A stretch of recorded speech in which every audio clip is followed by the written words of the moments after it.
Close to the Edge is the fifth studio album by the legendary progressive rock band Yes. Yeah, the record came out in 1972 after the monumental success of Fragile, which I really enjoyed. It's really a perfect record, really. Speaking of perfect, we have Close to the Edge here. I can just end it there and you pretty much know everything. Yeah, the record is kind of significantly different than Fragile since it only has 3 songs and Fragile had like, 9. That is a significant difference right there, but I believe, not any song of a Fragile had a 10-minute epic right there. Well, yeah, it had, I believe, the last song, Sunset or something. But we only have 3 songs here, so that is kind of, the difference right there.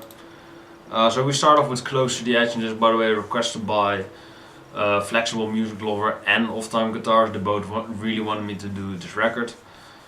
And I personally I really love Yes, so there we go. So I was excited to do this. Yeah, we have Close to the Edge, the title track, which is, I believe, the longest track that Yes ever did. I can be wrong about that, but I'm pretty sure that Rock Do or anyone else can correct me on that. But this is just really an epic track. It has 4 midway sections. It has The Solid Time of Change, Total Mess Retain, I Get Up, I Get Down, and Seasons of Man.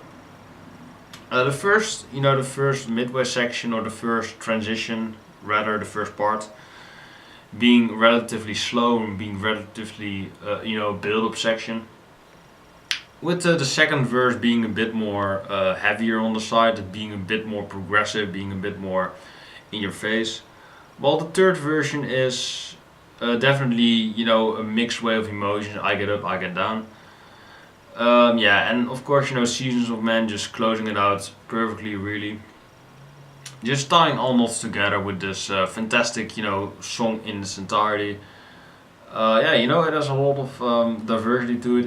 It is an 80-minute epic, so you gotta have, a lot of diversity on there. There's a lot of depth, there's a lot of emotion. A lot of diversity, I mean, it's 80 minutes long, so it has to have that. A lot of, heavy riffage for the time, I would say. A lot of fantastic keyboard playing by, what was his name? Rick Wakeman. He's really the definitive keyboard player for the band, really. I believe he came in with the Yes album, or maybe earlier. Yeah, so this is an exceptional, opening track, to say the least.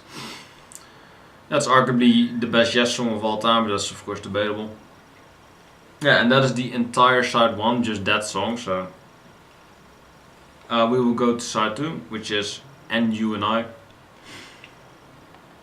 Which has 4 parts as well: Court of Life, Eclipse, The Preacher, The Teacher, and The Apocalypse. And you always have, a song like, Eclipse or Prologue or Epilogue, something like that. You always have an epic in there, with progressive rock albums. And yeah, I'm glad that it's in there. Court of Life being kind of dramatic in a way. It sounds kind of like you're going to court or something really dramatic is happening with there. It sounds kind of like that with of course the really heavy bass by Chris Squire in the back. I really love that, with Eclipse being arguably already the peak of the record, the peak of the song, where just everything comes together, just every instrument, just every vocal performance by John Anderson. Just pretty much everything comes together on Eclipse, and I really love that. And basically the last 2 songs work off of Eclipse, really. With The Preacher, The Teacher kind of being the song that goes further into that Eclipse part, which I really love.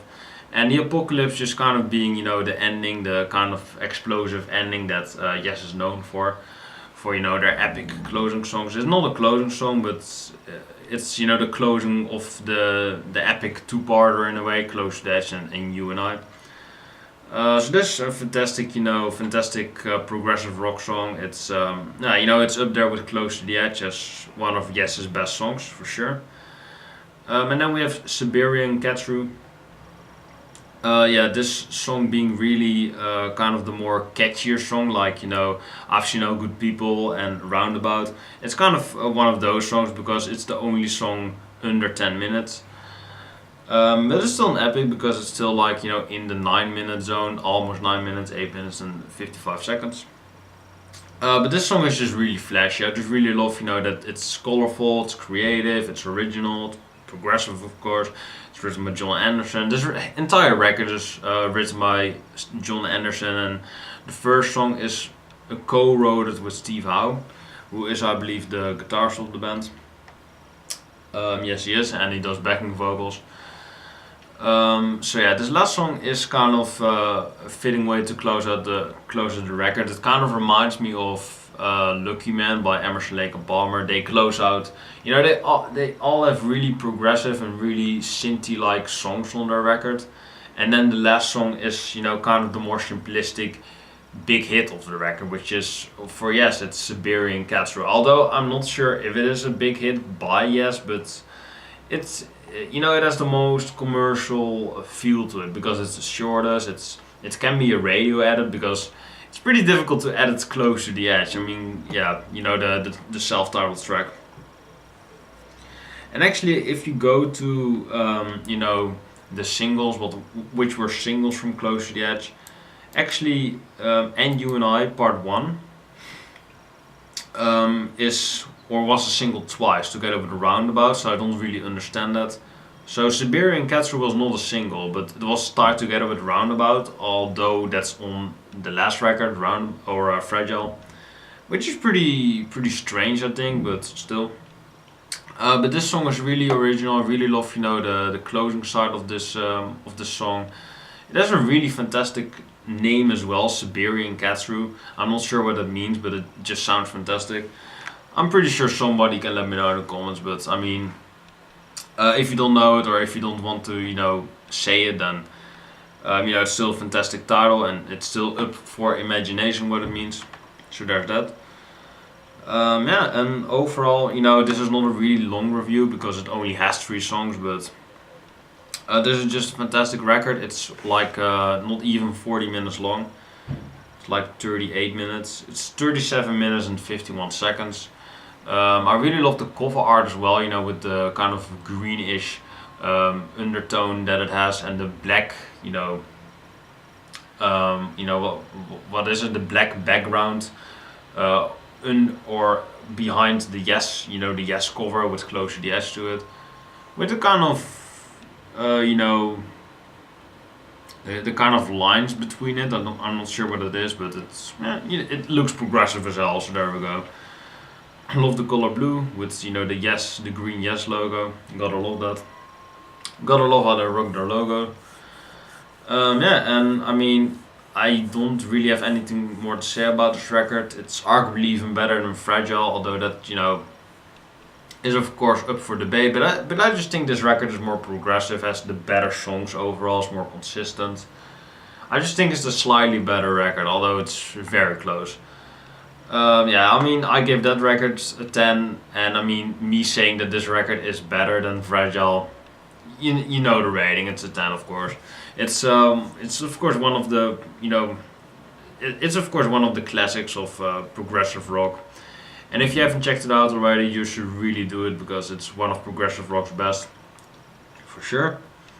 Yeah, so let me know what you think about Close to the Edge by Yes. I really enjoyed it, maybe you did as well. Maybe. Probably if you are a prog fan.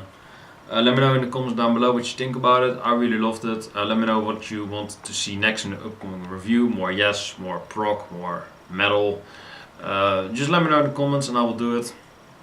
If you discuss it, if you will comment it, then I will discuss it with you and maybe it will be up for a upcoming video. But we will have to see about that. I hope you have enjoyed this video. God bless you, take care and peace.